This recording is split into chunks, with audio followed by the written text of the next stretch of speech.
Tipos de pecados. Os pecados foram classificados como menor e maior. Com o tempo, muitas definições foram dadas sobre o que exatamente é um pecado grave. Uma classificação simples é que qualquer pecado que o Islã ordenou que o governo islâmico punisse é classificado como um pecado grave. Outra classificação é que se qualquer pecado for mencionado com o fogo do inferno, a ira de Alá, o Exaltado, ou a maldição de Alá, o Exaltado, então é um pecado grave. Por exemplo, a calúnia é um pecado grave, pois é amaldiçoado no Alcorão Sagrado. Capítulo 104, Al-Humaza, versículo 1. Hay de todo caluniador e difamador. Alguns muçulmanos acreditam que existem apenas 7 pecados principais que foram mencionados em um hadith encontrado em Sahih Bukhari, número 2766. Mas eles não conseguem perceber que, embora esses 7 sejam pecados maiores, isso não significa que sejam apenas 7. Na verdade, há outros hadiths que mencionam outros pecados maiores, como desobedecer aos pais. Este hadith é encontrado em Sahih Bukhari, número 6273. Os 7 pecados maiores declarados no hadith citado anteriormente são politeísmo, magia, matar um inocente, lidar com interesses financeiros, usurpar a riqueza de órfãos, fugir de um campo de batalha e acusar uma mulher inocente de fornicação. É importante notar que quando alguém persiste em pecados menores, eles se tornam maiores aos olhos do Islã. Pecados maiores são perdoados somente com arrependimento sincero, enquanto pecados menores podem ser apagados, evitando os pecados maiores e realizando ações justas. Capítulo 4 An-Nisa, versículo 31. Se você evitar os pecados maiores que el achexao proibidos, nos removeremos de você os seus pecados menores. O arrependimento sincero inclui arrependimento, busca pelo perdão de Alá, do Altíssimo e de qualquer um que tenha sido injustiçado, fazer uma promessa firme de não cometer o mesmo pecado ou pecado semelhante novamente, e compensar quaisquer direitos que tenham sido violados em relação a Alá, ao Altíssimo e às pessoas. Os muçulmanos devem garantir eles evitam todos os tipos de pecados, independentemente do tamanho, pois uma das armadilhas do diabo é que ele inspira os muçulmanos a desconsiderar pequenos pecados. Deve-se sempre lembrar que as montanhas são feitas de pequenas pedras. Os capítulos seguintes discutirão alguns dos principais pecados. Politeísmo. O primeiro e maior pecado é associar outros a Alá, o Exaltado. Isso foi confirmado pelo santo profeta Mohammed, que a paz e as bênçãos estejam com ele, em um hadith encontrado em Sahih Bukhari, número 6273. O politeísmo pode ser classificado como maior e menor. O tipo maior é quando alguém adora mais de um Deus. Se uma pessoa morre nesse estado, ela não será perdoada. Capítulo 4 An-Nisa, versículo 48. De fato, Deus não perdoa a associação com ele. O tipo menor é quando alguém exibe suas ações. Isso foi confirmado em muitos hadiths, como o encontrado em Sunan Ibn Majah, número 3.989. No dia do julgamento, aqueles que realizaram ações para agradar outros, além de Alá, o Exaltado, será ordenado a ganhar sua recompensa deles, o que não será possível. Isso é confirmado em um hadith encontrado em Jami' at-Tirmidhi, número 3154. Se o diabo não puder impedir alguém de realizar ações justas, ele tentará corromper sua intenção, destruindo assim sua recompensa. Se ele não puder corromper sua intenção de uma forma óbvia, ele tenta corrompê-la por meios sutis. Isso inclui quando as pessoas sutilmente exibem suas ações justas para os outros. Às vezes é tão sutil que a própria pessoa não está totalmente ciente do que está fazendo. Como ganhar e agir com base no conhecimento é um dever de todos, de acordo com um hadith encontrado em Sunan Ibn Majah, número 224, alegar que a ignorância não será aceita por Alá, o Exaltado, no dia do julgamento. A exibição sutil geralmente ocorre por meio das mídias sociais e da fala de alguém. Por exemplo, um muçulmano pode informar aos outros que está jejuando, mesmo que ninguém tenha perguntado diretamente se estava jejuando. Outro exemplo é quando alguém recita publicamente o Alcorão Sagrado de memória na frente de outros, mostrando assim aos outros que memorizou o Alcorão Sagrado. Até mesmo criticar a si mesmo publicamente pode ser considerado uma exibição de humildade para os outros. Para concluir, exibir-se sutilmente destrói a recompensa de um muçulmano e deve ser evitado para salvaguardar suas ações justas. Isso só é possível aprendendo e agindo com base no conhecimento islâmico, como salvaguardar a fala de alguém. Magia negra.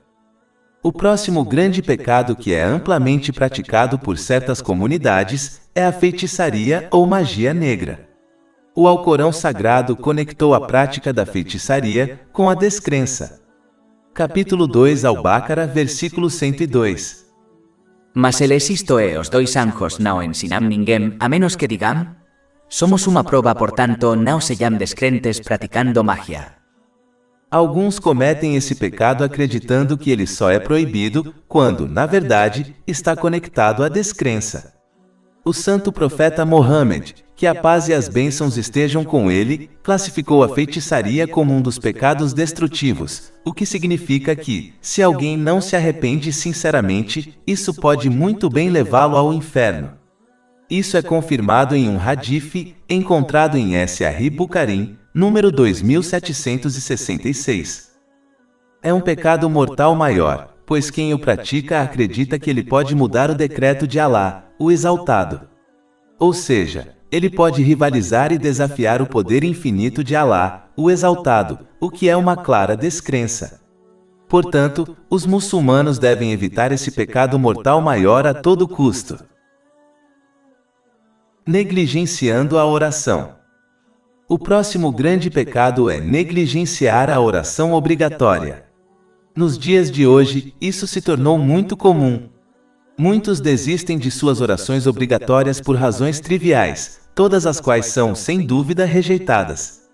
Se a obrigação da oração não foi removida para aquele que está se engajando na batalha, como ela pode ser removida de qualquer outra pessoa? Capítulo 4 An-Nisa, versículo 102. E quando você, ou seja o comandante de um exército, estiver entre eles e os liderar e me orasao, deixe um grupo deles ficar, e me orasao com você e deixe-os carregar suas armas. E quando eles se prostrarem, deixe-os estar e me posisao atrás de você e faça outro grupo vir à frente que não ainda orou e deixe-os orar com você, tomando precaução e carregando suas armas. Nem o viajante, nem o doente estão isentos de oferecer suas orações obrigatórias. O viajante foi aconselhado a reduzir a quantidade de ciclos em algumas das orações obrigatórias para reduzir o fardo para eles, mas eles não foram isentos de oferecê-las. Capítulo 4 An-Nisa, versículo 101. E quando viajardes por toda a terra, não haverá culpa sobre vos por encurtar a oração. Os doentes foram aconselhados a fazer ablução seca se o contato com a água for prejudicial a eles. Capítulo 5 Al-Maida, versículo 6. Mas se você estiver doente ou viajando, ou algum de voces vier do local de suas necessidades ou tiver tido contato com mulheres e não encontrar água, então procure terra limpa e limpe o rosto e as mãos com ela. Além disso, os doentes podem realizar a oração de uma forma que seja mais fácil para eles. Ou seja, se não puderem ficar de pé, eles podem sentar, e se não puderem sentar, eles podem deitar e oferecer a oração. Isso é confirmado em um hadith encontrado em Jami' at-Tirmidhi, número 372. Mas, novamente, nenhuma isenção completa é concedida aos doentes, a menos que eles sejam doentes mentais, o que os impede de compreender a obrigação da oração. A outra questão importante é que alguns muçulmanos atrasam suas orações e as oferecem além dos horários corretos. Isso contradiz claramente o Alcorão Sagrado, pois os crentes foram descritos como aqueles que oferecem suas orações obrigatórias na hora certa. Capítulo 4, Anisa, versículo 103. De fato, a oração foi decretada para os fiéis por um decreto de tempos específicos. Muitos acreditam que o seguinte versículo do Alcorão Sagrado se refere àqueles que atrasam desnecessariamente suas orações obrigatórias. Isso foi discutido em Tafsir Ibn Kathir, volume 10, páginas 603 a 604. Capítulo 107 Al-Maun, versículos 4 a 5. Ai daqueles que oram, mas que são negligentes em suas orações. Aqui Alá, o Exaltado, claramente amaldiçoou aqueles que adotaram esse traço maligno. Como alguém pode encontrar sucesso neste mundo ou no próximo, se foi removido da misericórdia de Alá, o Exaltado? Abandonar as orações obrigatórias é um pecado tão grave que o santo profeta Mohammed, que a paz e as bênçãos de Alá estejam sobre ele, declarou em um hadith encontrado em Jami' at-Tirmidhi, número 2621, que quem comete esse pecado desacreditou no Islã. Além disso, nenhuma outra boa ação beneficiará um muçulmano, até que suas orações obrigatórias não sejam estabelecidas.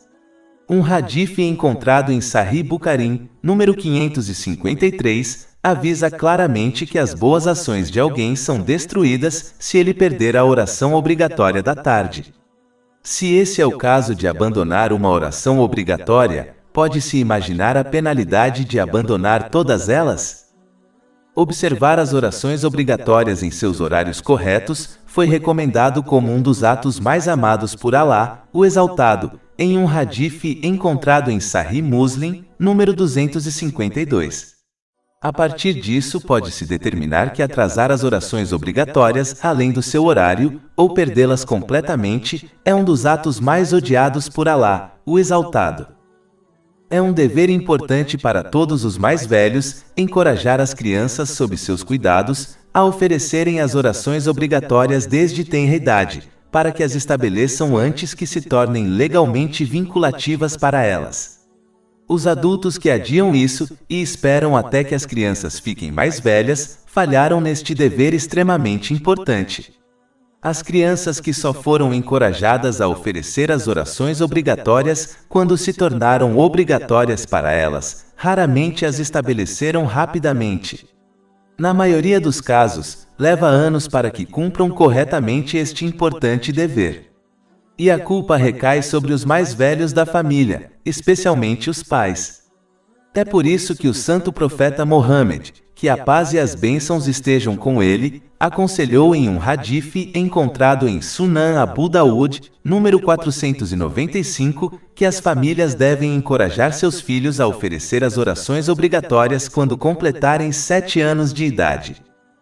Outro grande problema que muitos muçulmanos enfrentam é que eles podem oferecer as orações obrigatórias, mas não conseguem fazê-las corretamente. Por exemplo, muitos não completam as etapas da oração corretamente e, em vez disso, correm por ela. Na verdade, um hadith encontrado em Sahih Bukhari, número 757, avisa claramente que aquele que ora assim não orou de forma alguma. Ou seja, eles não são registrados como uma pessoa que ofereceu sua oração e, portanto, sua obrigação não foi cumprida. Um hadith encontrado em Jami' at-Tirmidhi, número 265, avisa claramente que a oração daquele que não se acomoda em cada posição da oração não é aceita. O santo profeta Mohammed, que a paz e as bênçãos estejam com ele, descreveu aquele que não se curva ou se prostra corretamente na oração como o pior ladrão. Isso foi avisado em um hadith encontrado em Muwatta Malik, livro número 9, hadith número 75. Infelizmente, muitos muçulmanos que passaram décadas oferecendo suas orações obrigatórias e muitas voluntárias como esta, descobrirão que nenhuma delas contou e, portanto, serão tratados como alguém que não cumpriu sua obrigação. Isso é confirmado em um hadith encontrado em Sunan an-Nasai, número 1313. Negligenciar a doação da caridade obrigatória. O próximo grande pecado é deixar de doar a caridade obrigatória. Advertências severas sobre esse pecado foram dadas no Alcorão Sagrado e nos hadiths do santo profeta Mohammed, que a paz e as bênçãos estejam com ele. Por exemplo, um hadith encontrado em Sahih Bukhari, número 1403, adverte que a pessoa que não doar sua caridade obrigatória encontrará uma grande cobra venenosa que a morderá continuamente no dia do juízo. Capítulo 3 Ali-Imran, versículo 180. E que aqueles que gananciosamente retem, o que Alá lhes deu de sua generosidade llamé pensem que isso é melhor para eles. Ao contrário, é pior para eles. Seus pescoços serão cercados pelo que eles retiverão no dia da ressurreição. De acordo com um hadith encontrado em Sunan Ibn Majah, número 4019, quando os membros de uma sociedade retêm a caridade obrigatória, Alá, o Exaltado, reterá a chuva, e se não fosse pelos animais, ele não deixaria chover de forma alguma. Este grande pecado é, portanto, uma causa potencial dos longos períodos de seca que algumas nações enfrentam. Não oferecer a caridade obrigatória é um sinal de extrema ganância, pois é apenas uma porção extremamente pequena da riqueza de alguém, ou seja, 2,5%. É claro que o avarento está longe de Alá, o Exaltado, o povo, e perto do inferno. Isso é confirmado em um hadith encontrado em Jami' et-Tirmidhi, número 1961. Os muçulmanos devem entender que doar a caridade obrigatória não apenas os protege da punição, mas também leva a bênçãos na vida de alguém que superam em muito a riqueza que doaram.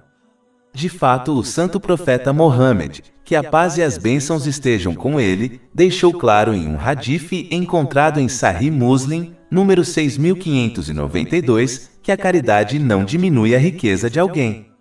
Isso significa que quando alguém doa, Alá, o Exaltado, os compensa. Por exemplo, ele lhes fornece oportunidades de negócios que os fazem ganhar mais riqueza do que doaram. Este reembolso é confirmado em muitos lugares do Alcorão Sagrado, por exemplo, capítulo 57, Al-Hadid, versículo 11. Que emprestaria a Deus bom empréstimo para que ele o multiplicase e ele tivesse uma nobre recompensa. Além disso, este hadith pode indicar que, como a provisão de cada pessoa é pré-registrada, qualquer riqueza que seja destinada a ser gasta com ela nunca mudará, independentemente de quanta riqueza uma pessoa doe.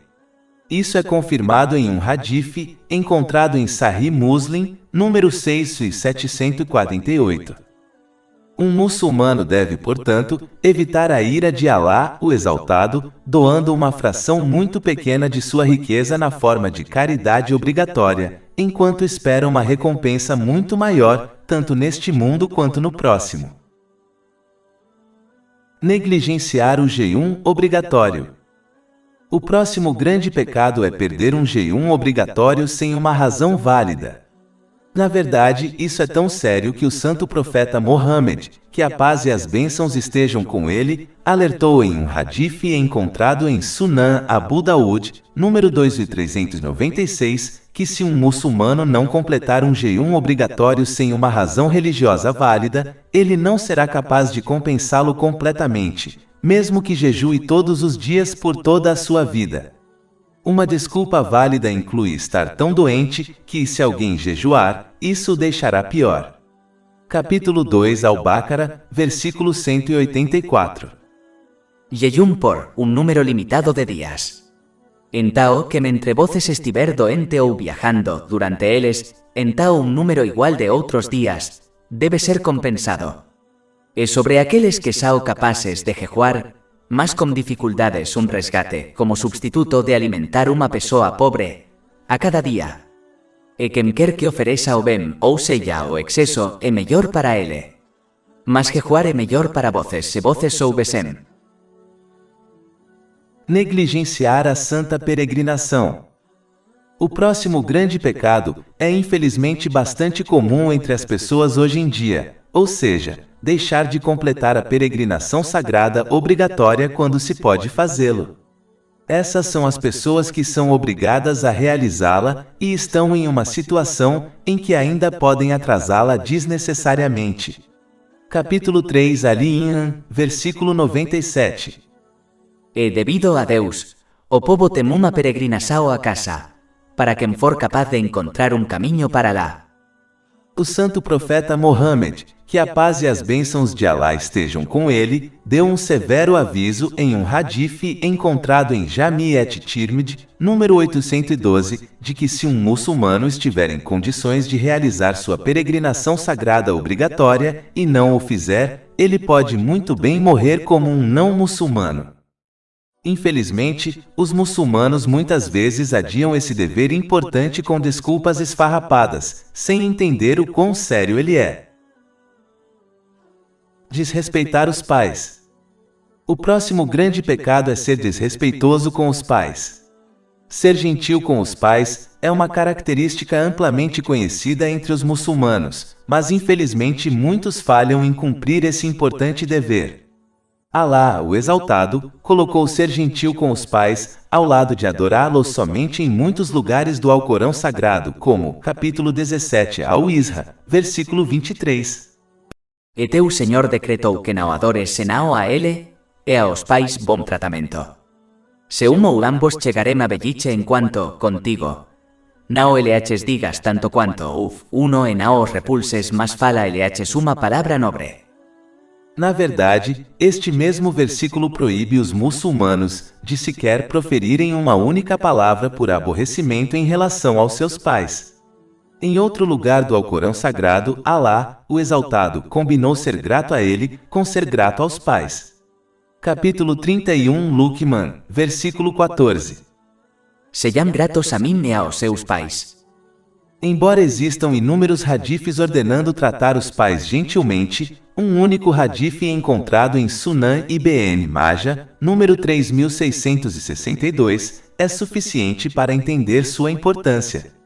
O santo profeta Mohammed, que a paz e as bênçãos estejam com ele, respondeu a alguém que questionou quais são os direitos dos pais, declarando que eles são o paraíso ou o inferno de uma criança. Ou seja, se alguém trata seus pais gentilmente por causa de Alá, o Exaltado, eles podem muito bem ser admitidos no paraíso por causa disso. Mas aqueles que maltratam seus pais podem muito bem ser lançados no inferno por causa disso. Mesmo assim, ser obediente aos pais, desde que não envolva a desobediência a Alá, o Exaltado, é muito difícil, especialmente nos dias de hoje. Os muçulmanos devem tentar permanecer pacientes e não discutir com seus pais. Se um muçulmano discorda deles, eles podem e devem manter o respeito por eles em todos os momentos. Usura, juros financeiros. Juros financeiros denotam o valor que um credor recebe de um tomador a uma taxa fixa de juros. Na época da revelação do Alcorão Sagrado, muitas formas de transações de juros eram praticadas. Uma delas era que o vendedor vendia um artigo e fixava um prazo para o pagamento do preço, estipulando que se o comprador não pagasse dentro do período de tempo especificado, ele estenderia o prazo, mas aumentaria o preço do artigo. Outra era que uma pessoa emprestava uma quantia de dinheiro a outra pessoa e estipulava que o tomador deveria devolver um valor especificado em excesso do valor emprestado dentro de um determinado prazo. Uma terceira forma de transação de juros era que o tomador e o vendedor concordavam que o primeiro pagaria o empréstimo dentro de um certo limite a uma taxa fixa de juros, e que, se não o fizessem dentro do limite, o credor estenderia o prazo, mas ao mesmo tempo aumentaria a taxa de juros. São transações como essas que as liminares mencionadas aqui se aplicam. Aqueles que acreditam nisso falham em diferenciar entre o lucro obtido com investimento legal e interesse financeiro. Como resultado dessa confusão, alguns argumentam que se o lucro sobre o dinheiro investido em um negócio é legal, por que o lucro obtido com um empréstimo deve ser considerado ilegal? Eles argumentam que, em vez de uma pessoa investir sua riqueza, ela a empresta a alguém que, por sua vez, obtém lucro com isso. Em tais circunstâncias, por que o mutuário não deve pagar ao credor uma parte do lucro? Eles falham em reconhecer que nenhum empreendimento comercial é imune a riscos. Nenhum empreendimento carrega uma garantia absoluta de lucro.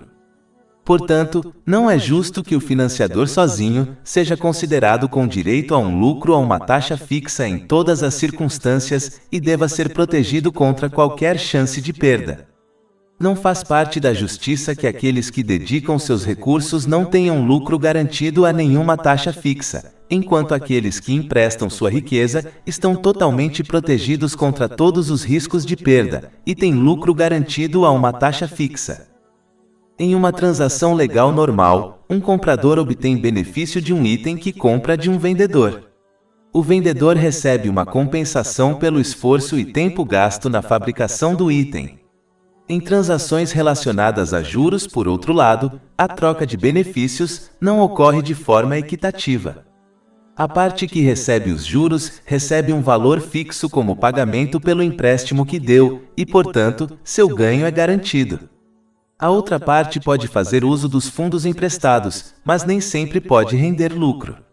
Se tal pessoa gastar os fundos emprestados em uma necessidade, não haverá lucro. Mesmo que os fundos sejam investidos, então há a chance de obter lucro ou incorrer em prejuízo.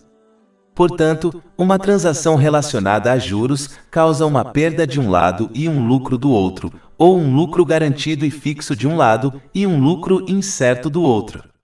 Portanto, o comércio legal não é igual ao interesse financeiro. Além disso, o fardo dos juros torna extremamente difícil para os tomadores pagarem o empréstimo. Eles podem até ter que pedir emprestado de outra fonte para pagar o empréstimo original e os juros. Devido à forma como os juros funcionam, a quantia pendente contra eles geralmente permanece mesmo depois de terem pago o empréstimo. Essa pressão financeira pode impedir que as pessoas obtenham as necessidades da vida para si mesmas e suas famílias. Esse estresse pode levar a muitos problemas físicos e mentais. Em última análise, neste tipo de sistema, apenas os ricos ficam mais ricos, enquanto os pobres ficam mais pobres. Embora lidar com interesses financeiros possa parecer exteriormente que uma pessoa ganha riqueza, na realidade, isso só causa uma perda geral para ela. Essa perda pode assumir muitas formas. Por exemplo, pode levá-los a perder negócios bons e legais que poderiam ter obtido se tivessem se abstido de lidar com interesses financeiros.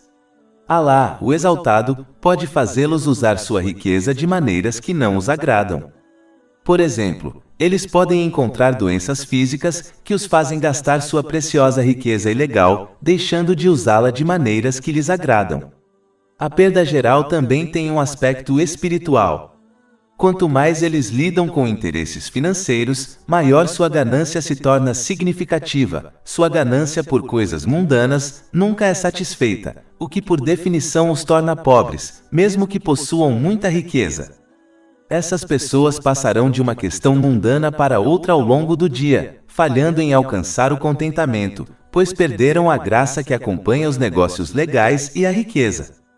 Isso pode até mesmo empurrá-los para ganhar mais riqueza ilegal por meio de interesses financeiros e outros meios. A perda no além é mais óbvia. Eles serão deixados de mãos vazias no dia do julgamento, pois nenhuma boa ação que esteja enraizada no ilícito, como dar caridade com riqueza ilícita, é aceita por Alá, o Exaltado. Não é preciso ser um estudioso para determinar onde essa pessoa provavelmente acabará no dia do julgamento. Há uma enorme diferença entre transações comerciais legais e transações relacionadas a juros.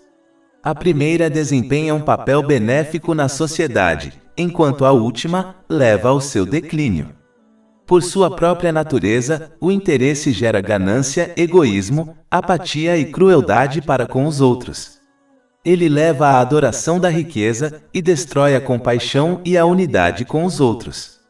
Assim pode arruinar a sociedade tanto do ponto de vista econômico quanto moral.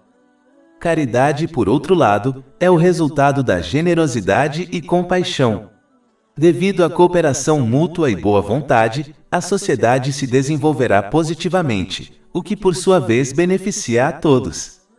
É óbvio que se houver uma sociedade cujos indivíduos são egoístas em suas relações uns com os outros, na qual os interesses dos ricos são diretamente opostos aos interesses das pessoas comuns, essa sociedade não repousa sobre fundações estáveis.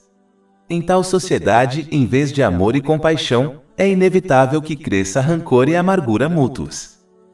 Para concluir, quando as pessoas atendem às suas próprias necessidades e às necessidades de seus dependentes, e então gastam de forma caridosa com sua riqueza excedente, ou participam de empreendimentos comerciais mutuamente legais, então o comércio, a indústria e a agricultura em tal sociedade irão melhorar. O padrão de vida dentro da sociedade irá aumentar e a produção nela será muito maior do que em sociedades onde a atividade econômica é restringida por interesse financeiro. Cortando laços de parentesco. O próximo grande pecado é cortar laços com parentes. Este é um problema muito sério, cujas consequências infelizmente muitos desconhecem. Um único hadith encontrado em Sahih Muslim, número 6519, indica sua seriedade. Alá, o Exaltado, cortará sua conexão de misericórdia daquele que corta laços com seus parentes, por razões mundanas.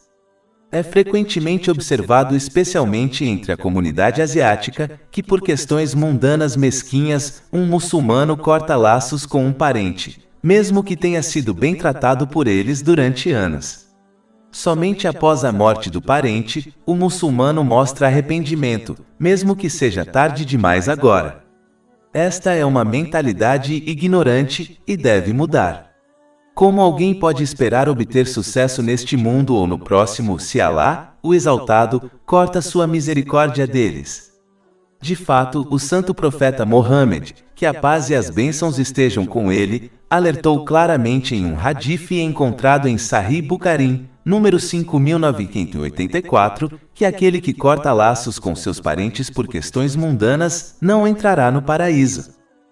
Além disso, cortar laços de parentesco é uma característica que Alá, o Exaltado, amaldiçoou no Alcorão Sagrado. Uma pessoa que é amaldiçoada dessa forma só enfrentará uma dificuldade após a outra, até que deixe este mundo para enfrentar mais dificuldades. Capítulo 47 Mohammed, versículos 22-23. Entao se voces se afastassem, voces causariam corrupção na terra e cortariam seus laços de relacionamento. Aqueles que facem isso são aqueles que Alá amaldicou. Mesmo que alguém seja um muçulmano pecador, um parente não deve cortar laços com ele. Em vez disso, eles devem persistentemente aconselhá-lo a abandonar sua desobediência a Alá, o Exaltado, e de forma alguma ajudá-lo em seu mau comportamento. Somente quando alguém se sente ameaçado pelo mau comportamento de seu parente, ele deve evitá-lo a todo custo. Capítulo 4 An-Nisa, versículo 1. E temei a Deus por meio de que me intercedeis uns pelos outros e aos ventres. Orgulho. O próximo grande pecado é o orgulho. Em um hadith encontrado em Sahih Muslim, número 265, o santo profeta Mohammed, que a paz e as bênçãos estejam com ele, alertou que uma pessoa que possui até mesmo um átomo de orgulho em seu coração não entrará no paraíso. Ele esclareceu que orgulho é quando uma pessoa rejeita a verdade e menospreza os outros. Nenhuma quantidade de boas ações beneficiará alguém que possui orgulho. Isso é bastante óbvio quando se observa o diabo, e como seus incontáveis anos de adoração não o beneficiaram quando ele se tornou orgulhoso. Na verdade, o versículo a seguir conecta claramente o orgulho com a descrença, então um muçulmano deve evitar essa característica maligna a todo custo. Capítulo 2 Al-Baqarah, versículo 34. E menciona quando dissemos aos anjos, prostrae-vos diante de Adao. Então eles se prostrarán exceto Iblis. Ele recusou e se tornou arrogante e se tornou um dos descrentes. O orgulhoso é aquele que rejeita a verdade quando ela lhe é apresentada simplesmente porque não veio dele e porque desafia seus desejos e mentalidade. A pessoa orgulhosa também acredita que é superior aos outros, embora não tenha consciência de seu próprio fim último e do fim último dos outros. Isso é pura ignorância. Na realidade, é tolice se orgulhar de qualquer coisa, visto que Alá, o Exaltado, criou e concedeu tudo o que uma pessoa possui. Até mesmo as ações justas que alguém realiza são somente devido à inspiração, conhecimento e força concedidos por Alá, o Exaltado. Portanto, orgulhar-se de algo que não lhe pertence inatamente é pura tolice. É como uma pessoa que se orgulha de uma mansão que nem sequer possui ou na qual não vive. Esta é a razão pela qual o orgulho pertence a Alá, o Exaltado, pois somente Ele é o Criador e dono inato de todas as coisas. Aquele que desafia Alá, o Exaltado, com orgulho será lançado no inferno. Isto foi confirmado em um hadith encontrado em Sunan Abu Daud, número 4090. Um muçulmano deve, em vez disso, seguir os passos do santo profeta Mohammed, que a paz e as bênçãos estejam com ele, e adotar a humildade. Os humildes realmente reconhecem que todo o bem que possuem e todo o mal do qual são protegidos não vem de ninguém, exceto de Alá, o Exaltado. Portanto, a humildade é mais adequada para uma pessoa do que o orgulho. Uma pessoa não deve ser enganada a acreditar que a humildade leva à desgraça, pois ninguém foi mais honrado do que os humildes servos de Alá, o Exaltado. De fato, o santo profeta Mohammed, que a paz e as bênçãos estejam com ele, garantiu um aumento de status para aquele que adota a humildade em nome de Alá, o Exaltado, em um hadith encontrado em Jami at-Tirmidhi, número 2029. Perjúrio. O próximo grande pecado é o perjúrio. Em um hadith encontrado em Sahih Bukhari, número 2673, o santo profeta Mohammed, que a paz e as bênçãos estejam com ele, alertou que aquele que age como uma falsa testemunha para tomar ilegalmente as posses dos outros, encontrará Alá, o Exaltado, enquanto ele estiver zangado com eles. É importante notar que isso se aplica a tomar posses de todas as pessoas, independentemente de sua fé. Este será o resultado mesmo se alguém obedecer a Alá, o Exaltado, em outros aspectos de sua vida, como oferecer as orações obrigatórias. Infelizmente, isso ocorre comumente, especialmente em países do terceiro mundo, onde os muçulmanos apresentam falsas reivindicações em tribunais legais para tomar algo que não lhes pertence, como riqueza e propriedades. De acordo com um hadith encontrado em Sahih Bukhari, número 2654, é um dos maiores pecados graves. Na verdade, este hadith coloca o perjúrio ao lado do politeísmo e da desobediência aos pais. Na verdade, Alá, o Exaltado, fez o mesmo no Alcorão Sagrado. Capítulo 22 Al-Hajj, versículo 30. Portanto, evitema a impureza dos ídolos e evitema a mentira. Um hadith encontrado em Sunan Ibn Majah, número 2373, dá um aviso severo a uma pessoa que não se arrepende sinceramente de ser uma falsa testemunha. Se eles não se arrependerem, eles não se moverão no dia do julgamento até que Alá, o Exaltado, os envie para o inferno. Na verdade, aquele que age como uma falsa testemunha para pegar algo que não tem direito será enviado para o inferno, mesmo que a coisa que pegou tenha sido um galho de uma árvore. Isso é confirmado em um hadith encontrado em Sahih Muslim, número 353. Ser uma falsa testemunha é um pecado tão sério que inclui muitos outros pecados terríveis, como mentir. A falsa testemunha comete um pecado contra a pessoa contra quem está testemunhando. Este pecado não será perdoado por Alá, o Exaltado, até que a vítima os perdoe primeiro. Se não o fizerem, as boas ações da falsa testemunha serão dadas à vítima, e, se necessário, os pecados da vítima serão dados à falsa testemunha para estabelecer a justiça no dia do julgamento. Isso pode muito bem fazer com que a falsa testemunha seja lançada no inferno. Isso foi confirmado em um hadith encontrado em Sahih Muslim, número 6579.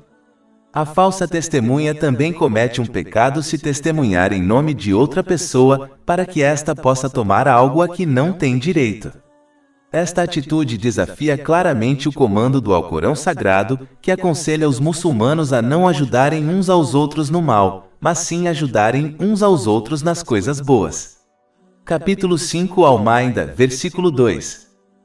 E coopera na justiça e na piedade, mas não coopera no pecado e na agressão.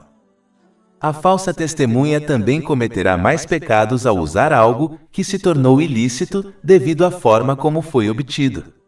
Por exemplo, se uma pessoa obtivesse riqueza dessa maneira e então a desse em caridade, ela seria rejeitada e registrada como um pecado, pois Alá, o Exaltado, só aceita o lícito. Isso é confirmado em um hadith encontrado em Sahih Muslim, número 2342. Na verdade, qualquer coisa que eles fizerem com a riqueza estará ausente de graça e será um pecado, pois foi obtida ilicitamente. É dever de todos os muçulmanos sempre falar a verdade, seja em conversas cotidianas normais ou sob juramento em um processo judicial. Mentir em todas as formas leva a pecados que, por sua vez, levam ao inferno. Aquele que continua mentindo será registrado como um grande mentiroso por Alá, o Exaltado. Não é preciso ser um estudioso para descobrir o que é mais provável que aconteça a alguém no dia do julgamento, que foi rotulado como um grande mentiroso por Alá, o Exaltado. Isso foi alertado em um hadith encontrado em Jami' et-Tirmidhi, número 1971. Álcool. O próximo grande pecado é beber álcool. Em um hadith encontrado em Sunan Ibn Majah, número 3371, o santo profeta Mohammed, que a paz e as bênçãos estejam com ele, alertou que um muçulmano nunca deve consumir álcool, pois é a chave para todo o mal. Infelizmente, esse grande pecado aumentou entre os muçulmanos ao longo do tempo. Esta é a chave para todo o mal, pois dá origem a outros pecados. Isso é bastante óbvio, pois um bêbado perde o controle sobre sua língua e ações físicas. Basta olhar as notícias para observar quanto crime é cometido devido ao consumo de álcool. Mesmo aqueles que bebem moderadamente só causam danos aos seus corpos, o que a ciência provou. As doenças físicas e mentais associadas ao álcool são numerosas e causam um fardo pesado ao Serviço Nacional de Saúde e aos contribuintes. É a chave para todo o mal, pois afeta negativamente todos os três aspectos de uma pessoa, a saber, seu corpo, mente e alma. Capítulo 5 Al-Maida, versículo 90. O vos que credes, as bebidas alcohólicas, os jogos de azar, os sacrificios e altares de pedra, e as flechas divinatorias ao apenas contaminasoes da obra de Satanás. Por tanto, evitai-os para que sejais bem sucedidos. O fato de beber álcool ter sido colocado ao lado de coisas associadas ao politeísmo neste versículo destaca o quão importante é evitá-lo.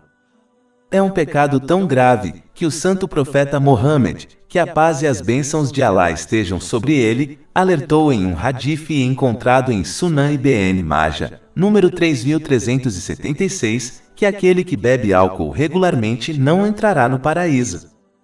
Espalhar a saudação islâmica de paz é a chave para obter o paraíso, de acordo com um hadith encontrado em Sunan Ibn Majah, número 68. No entanto, um hadith encontrado no Imam Bukhari, Adab al-Mufrad, número 1017, aconselha os muçulmanos a não cumprimentar alguém que bebe álcool regularmente. O álcool é um pecado maior único, pois foi amaldiçoado de 10 ângulos diferentes, em um único hadith encontrado em Sunan Ibn Majah, número 3380. Isso inclui o álcool em si, aquele que o produz, aquele para quem é produzido, aquele que o vende, aquele que o compra, aquele que o carrega, aquele para quem é levado, aquele que usa a riqueza obtida por meio da venda, aquele que o bebe e aquele que o serve.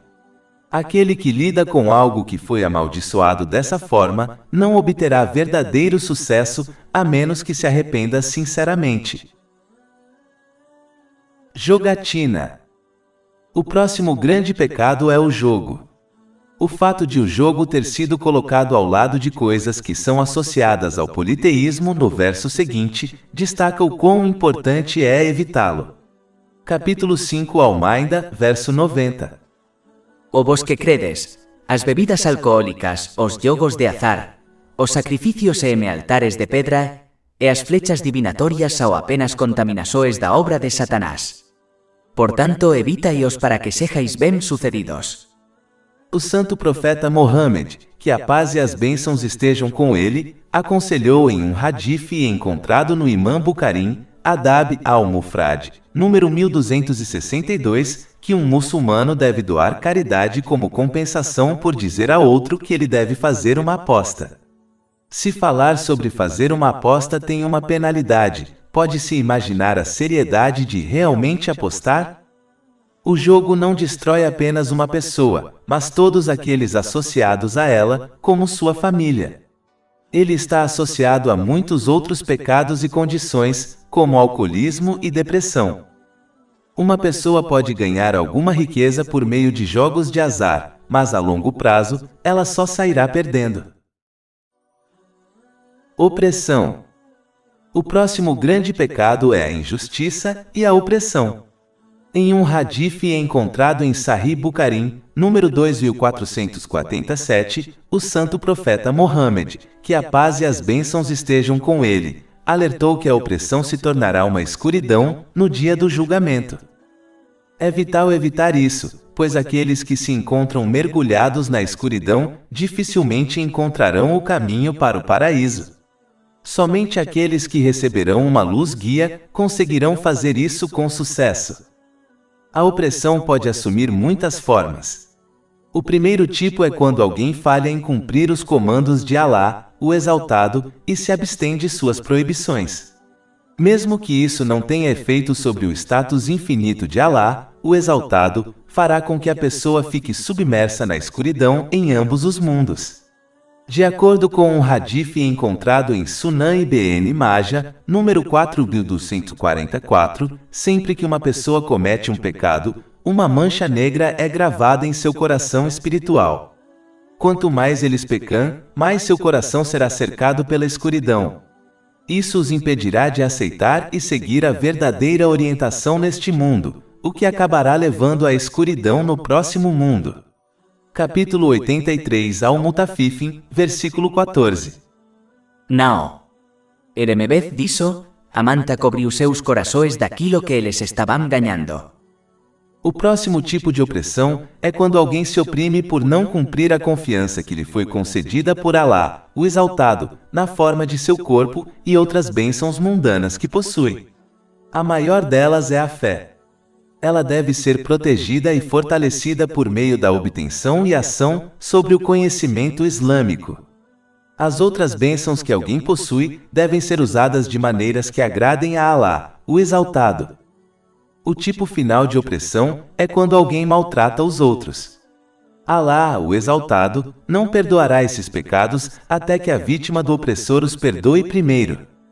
Como as pessoas não são tão misericordiosas, é improvável que isso aconteça. Então a justiça será estabelecida no dia do julgamento, onde as ações justas do opressor serão dadas à sua vítima, e, se necessário, os pecados da vítima serão dados ao opressor. Isso pode levar o opressor a ser lançado no inferno. Isso foi avisado em um hadith encontrado em Sahih Muslim, número 6579. Portanto, deve-se tratar os outros como deseja ser tratado pelas pessoas.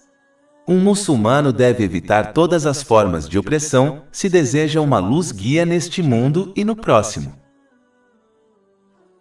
Usando coisas ilegais. O próximo grande pecado é utilizar o ilícito.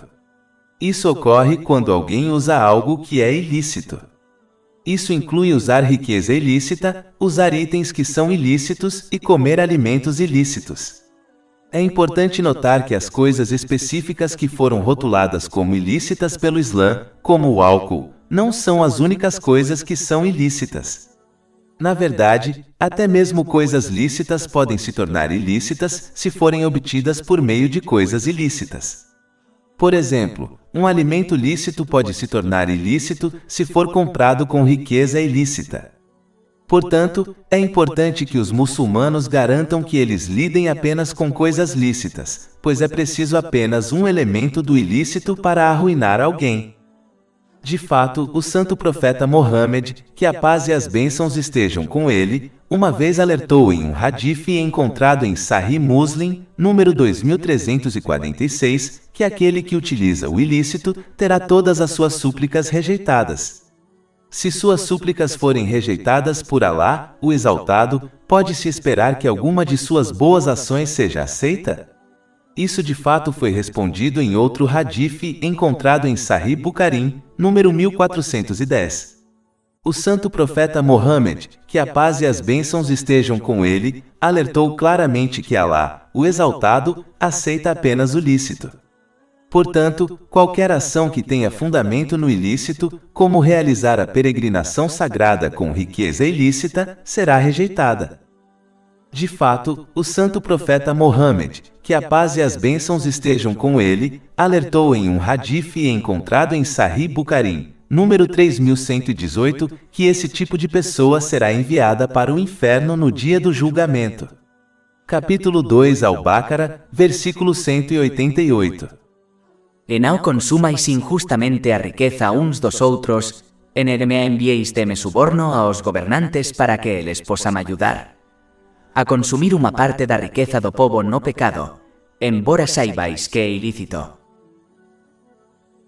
Mentindo.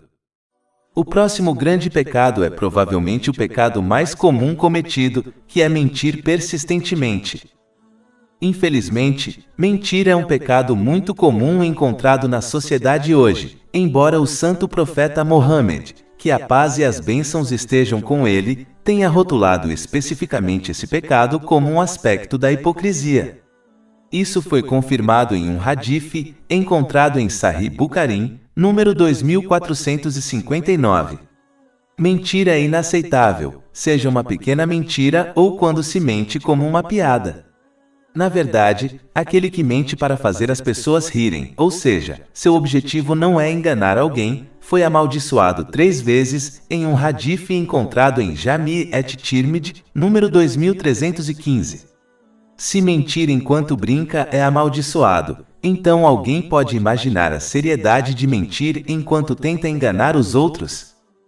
Outro tipo popular de mentira que as pessoas costumam contar acreditando que não é pecado, é quando mentem para crianças. Isso é, sem dúvida, um pecado de acordo com hadiths, como o encontrado em Sunan Abu Dawud, número 4991. É pura tolice mentir para crianças, pois elas só adotarão esse hábito pecaminoso do mais velho, que mente para elas. Comportar-se dessa maneira mostra às crianças que mentir é aceitável quando não está de acordo com os ensinamentos do Islã. Todos os muçulmanos desejam a companhia dos anjos, mas quando uma pessoa mente, ela é privada de sua companhia.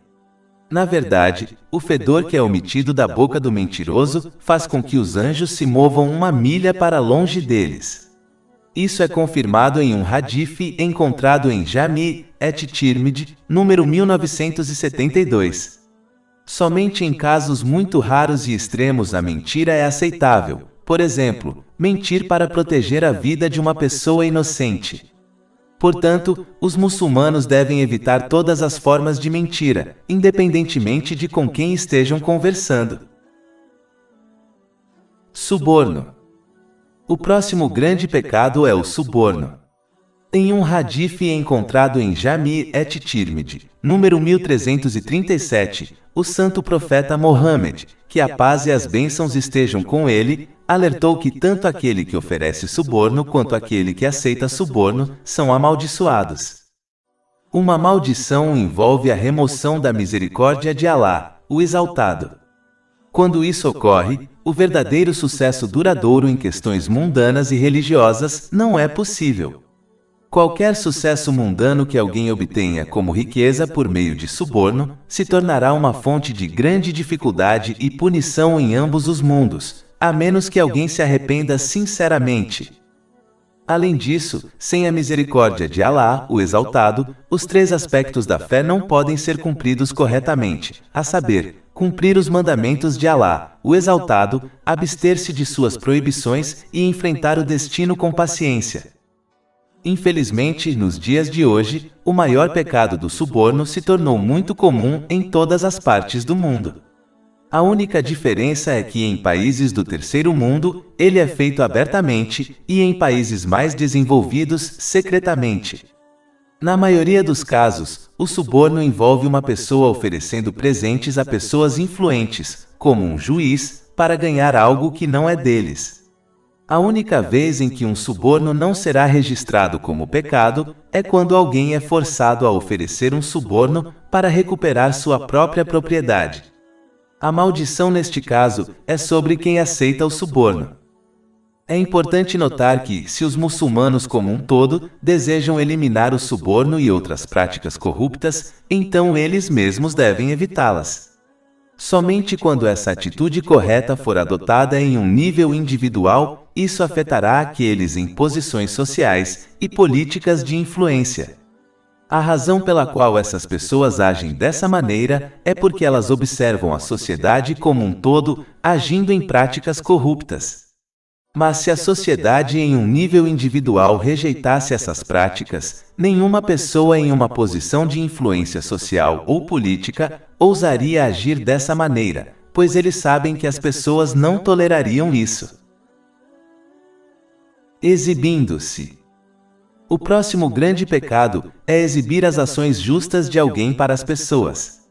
Tem um hadith encontrado em Jami' at-Tirmidhi, número 3154, o santo profeta Mohammed, que a paz e as bênçãos estejam com ele, alertou que aqueles que realizam ações para o bem das pessoas, como se exibir, em vez de fazê-las para o prazer de Alá, o Exaltado, serão informados para ganhar sua recompensa no dia do julgamento das pessoas para as quais agiram, o que na realidade não é possível fazer. É importante entender que a base de todas as ações, e até mesmo do próprio islamismo, é a intenção de alguém. É a própria coisa pela qual Alá, o Exaltado, julga as pessoas de acordo com um hadith encontrado em Sahih Bukhari, número 1.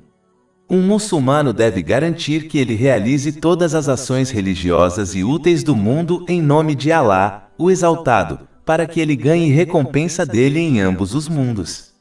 Um sinal dessa mentalidade correta é que essa pessoa não espera nem deseja que as pessoas a apreciem ou mostrem gratidão a ela pelas ações que ela realiza. Se alguém deseja isso, então isso indica sua intenção incorreta. Além disso, agir com a intenção correta previne tristeza e amargura, pois quem age pelo bem das pessoas acabará encontrando pessoas ingratas. Isso levará a pessoa a ficar furiosa e amarga, pois sente que desperdiçou seu esforço e tempo. Infelizmente, isso é frequentemente visto em pais e parentes, pois eles frequentemente cumprem seus deveres para com seus filhos e parentes por eles, em vez de para o prazer de Alá, o Exaltado. Mas aquele que age pelo bem de Alá, o Exaltado, cumprirá todos os seus deveres para com os outros, como seus filhos, e nunca ficará amargo ou enfurecido quando deixar de mostrar gratidão para com eles. Essa atitude leva à paz de espírito e felicidade geral, pois eles sabem que Alá, o Exaltado, está totalmente ciente de sua ação justa e os recompensará por isso.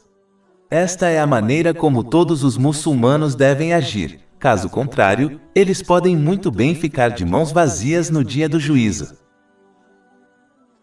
Uso indevido do conhecimento islâmico. O próximo grande pecado é obter conhecimento islâmico por razões mundanas ou acumulá-lo.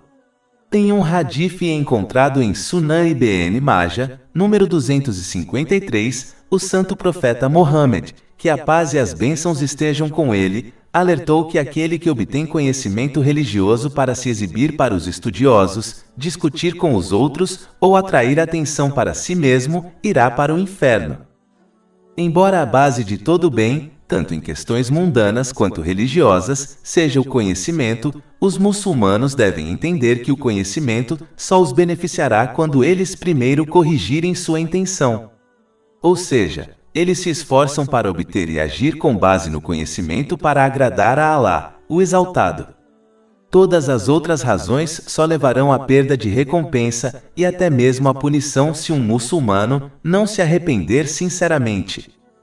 Na realidade, o conhecimento é como a água da chuva que cai em diferentes tipos de árvores. Algumas árvores crescem por essa água para beneficiar outras, como uma árvore frutífera. Enquanto outras árvores crescem por essa água e se tornam um incômodo para outras. Mesmo assim, a água da chuva é a mesma em ambos os casos, mas o resultado é muito diferente. Da mesma forma, o conhecimento religioso é o mesmo para as pessoas, mas se alguém adota a intenção incorreta, então se tornará um meio de sua destruição. Por outro lado, se alguém adota a intenção correta, se tornará um meio de sua salvação.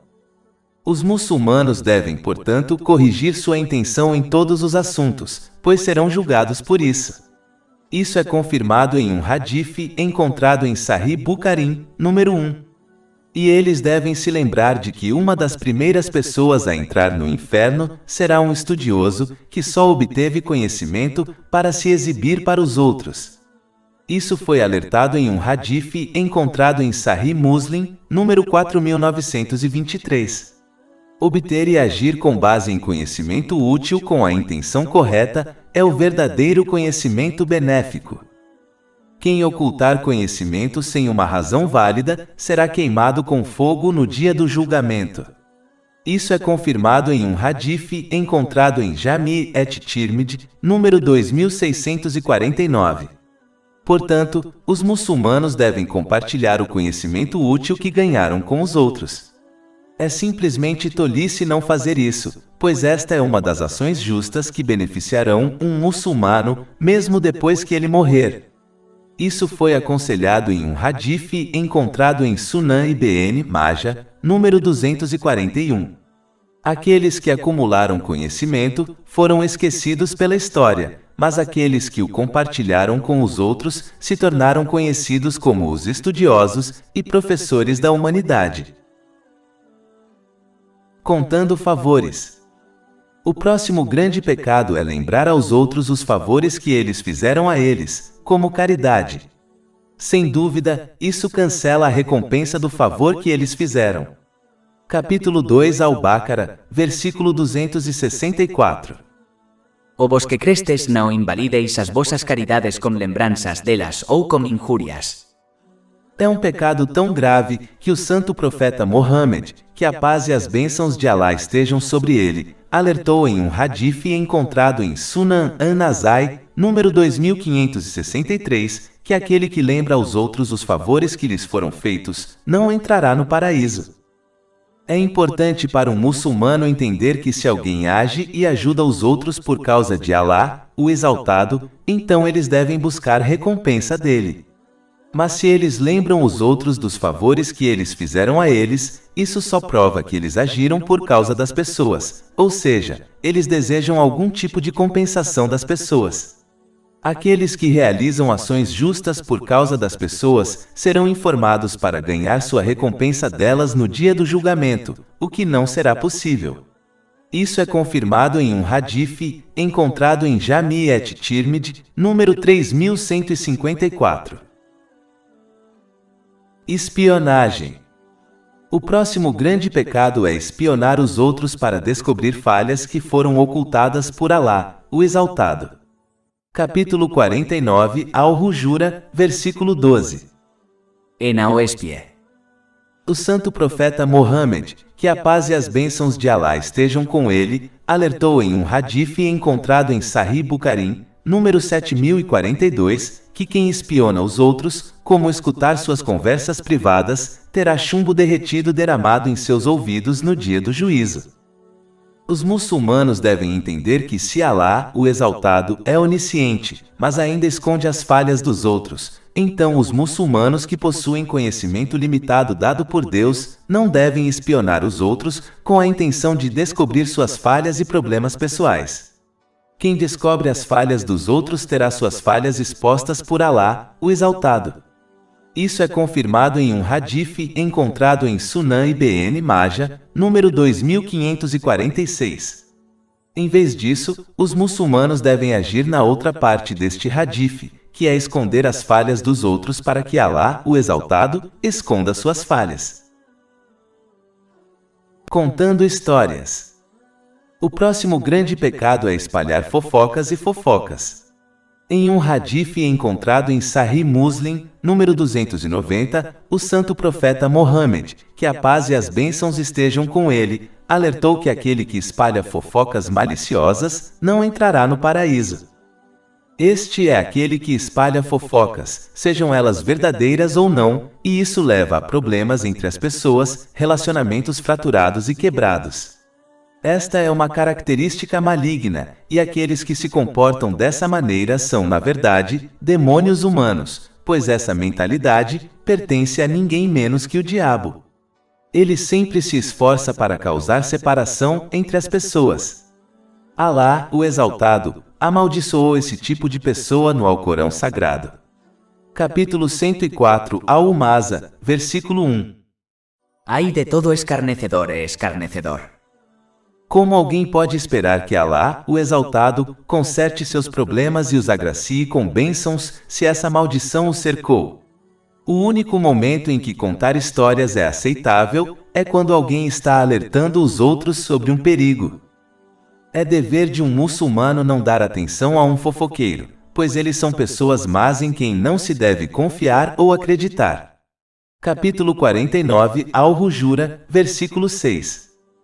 O vos que credes, se algún desobediente viera vos com informações, investigai para que não causeis dano a um povo por ignorância. Um muçulmano deve proibir o fofoqueiro de continuar com essa característica maligna e instá-lo a se arrepender sinceramente. Conforme ordenado no Alcorão Sagrado, um muçulmano não deve abrigar nenhuma má vontade contra a pessoa que supostamente disse algo ruim sobre ele. Capítulo 49, Al-Hujura, versículo 12. O vos que crestes evitai muitas suposições negativas. Na verdade, algumas suposições são pecado. Este mesmo versículo ensina os muçulmanos a não tentarem provar ou refutar o contador de histórias espionando os outros. Capítulo 49, Al-Hujura, versículo 12. E não espie. Em vez disso, o portador da história deve ser ignorado. Um muçulmano não deve mencionar a informação dada a ele pelo portador da história para outra pessoa, ou mencionar o portador da história, pois isso o tornaria um portador da história também. Os muçulmanos devem evitar fofocas e a companhia de fofoqueiros, pois eles nunca serão dignos de confiança ou companheirismo até que se arrependam sinceramente. Quebrando promessas. O próximo grande pecado é quebrar promessas intencionalmente e não ser confiável. Infelizmente, alguns muçulmanos agem como se não fossem responsabilizados por suas promessas. Capítulo 17, Al-Isra, versículo 34. E cumprir todo compromisso. Na verdade, o compromisso é sempre aquilo sobre o qual alguém será questionado. Isso inclui todas as confianças que alguém possui de Alá, o Exaltado, e das pessoas.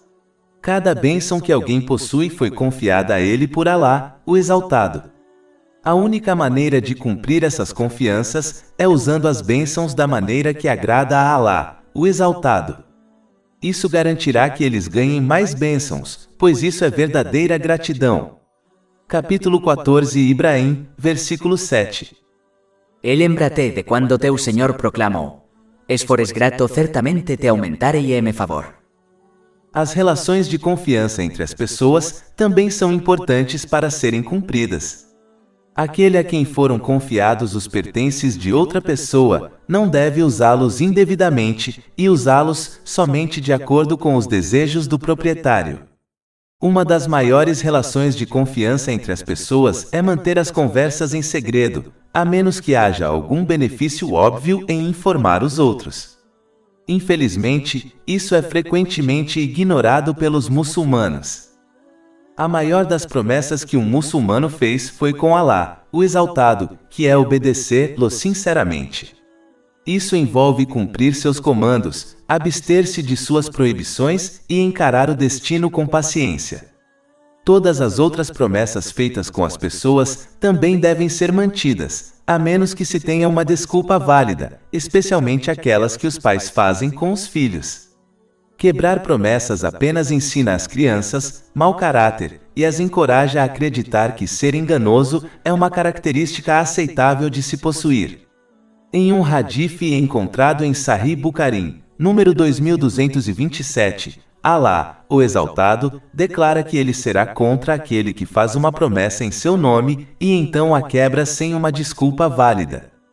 Como pode aquele que tem Alá, o Exaltado, contra si no dia do julgamento, possivelmente ter sucesso? Luto descontrolado. O próximo grande pecado é quando alguém chora alto, rasga suas roupas e faz coisas semelhantes em momentos difíceis, como a morte de um ente querido. Há muitos hadiths provando isso, como o encontrado em Sunan Abu Daud, número 3128, que amaldiçoou a pessoa que chora em momentos de aflição. Infelizmente, algumas comunidades muçulmanas acreditam que não demonstraram seu amor pelo falecido e seus parentes até que chorassem por eles publicamente. Isso é de fato um pecado duplo, pois choram em momentos de aflição, o que é um pecado grave, mas também o fazem para se exibir para os outros, o que é outro pecado.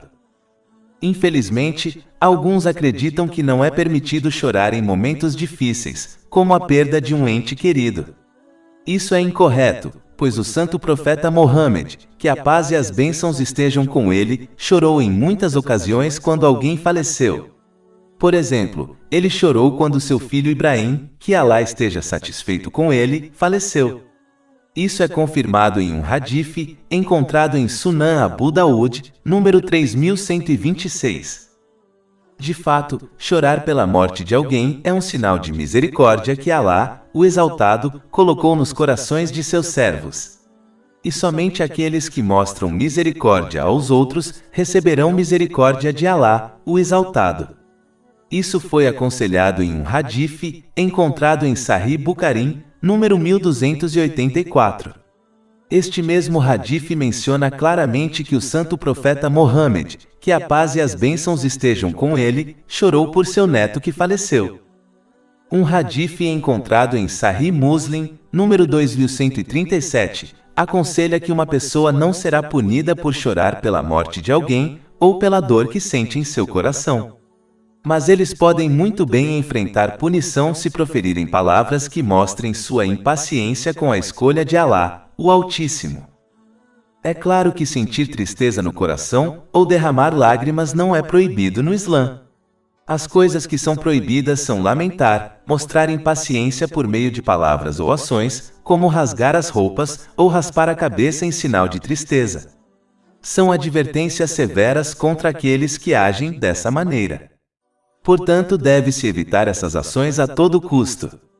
Não apenas uma pessoa pode enfrentar punição por agir dessa maneira, mas se o falecido desejou e ordenou que outros agissem assim quando falecessem, eles também serão responsabilizados. Mas se o falecido não desejou isso, então eles estão livres de qualquer responsabilidade. Isso é confirmado em um hadith encontrado em Jami' at-Tirmidhi, número 1006. É senso comum entender que Alá, o Exaltado, não puniria alguém por causa das ações de outro, quando o primeiro não o aconselhou a agir dessa maneira. Capítulo 35, Fatir, versículo 18. En enjam portador de fardos levará o fardo de outro. Prejudicando os vizinhos. O próximo grande pecado é prejudicar injustamente o próximo.